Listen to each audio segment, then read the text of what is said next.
Assalamualaikum warahmatullahi wabarakatuh, and a very good day to all of you. My name is Afifa Binti Muhammad Faisal. I'm 15 years old and I'm from Sekolah Menengah Kebangsaan Tun Perak. Our school code is AEE 4081. Today, I'm so honored to share a book that holds a very special place in my heart because it opened my eyes to see the Quran from a whole different perspective. It's called Befriending the Quran, a beginner's guide for nurturing closeness to the Quran by Aisha Shahira, a Malaysian author well known for her gentle, reflective, and spiritually uplifting Islamic books. And the best part is, it costs only around 30 ringgit, which makes it very affordable for students like us. Published in 2022 by Iman Publication, this 165-page book isn't a scholarly tafsir.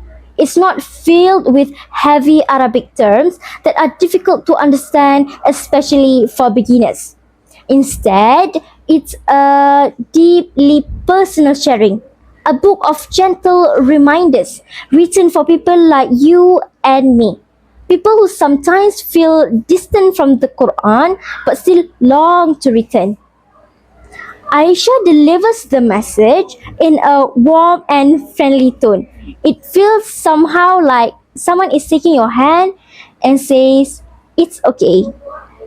I understand how it feels to forget, to drift away, and even to the point of feeling guilty. But you can start changing from whatever state you are." The core message is simple but powerful. You don't need to be perfect to return to the Quran because many of us wait. We wait until we have more time. We wait until we are ready, or we wait until we are more fluent. But Aisha keeps reminding us that even the smallest step counts. One verse, one dua, one page. Even asking a simple question like, why do you read this surah? What is Allah trying to tell me through this verse? That's already a part of the journey. Because in the end, it's not about fluency. It's about sincerity and consistency. The Quran is not just a book to be read, it's a guide meant to be felt. This book reflects me in my own personal journey.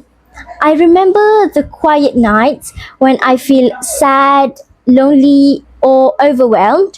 I would listen to the ethereal recitation of Surah Ar-Rahman. Not because I understand every single word or its meaning, but because the sound alone would brought comfort, peace, and fill the void in my heart. Even when I delayed, even when I didn't read for days, Allah still kept the door wide open because He loves those who repent. This book tells us that the Quran is always near, waiting to guide, to comfort, and to welcome us back to the right path.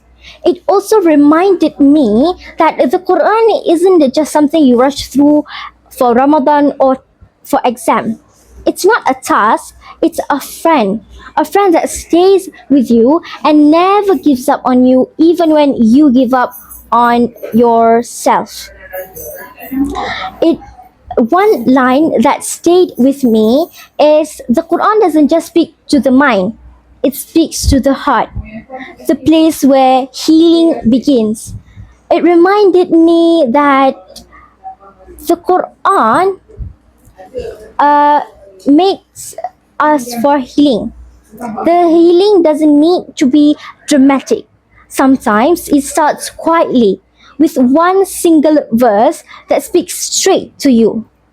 You don't need to change everything all at once because Allah is the most understanding. He knows that changes takes time. So you could start with one verse per day and gradually increase it. So let us make the Quran the lifelong companion of our life. In conclusion, Befriending the Quran isn't just a book, it's a caring reminder, an invitation to return to the Quran, not with fear, but with honesty, not with perfection, but with love. May Allah guide us all, soften our hearts, and make the Quran the light that leads us day by day closer to Him. Thank you so much for listening. May Allah bless us all. And Assalamualaikum warahmatullahi wabarakatuh.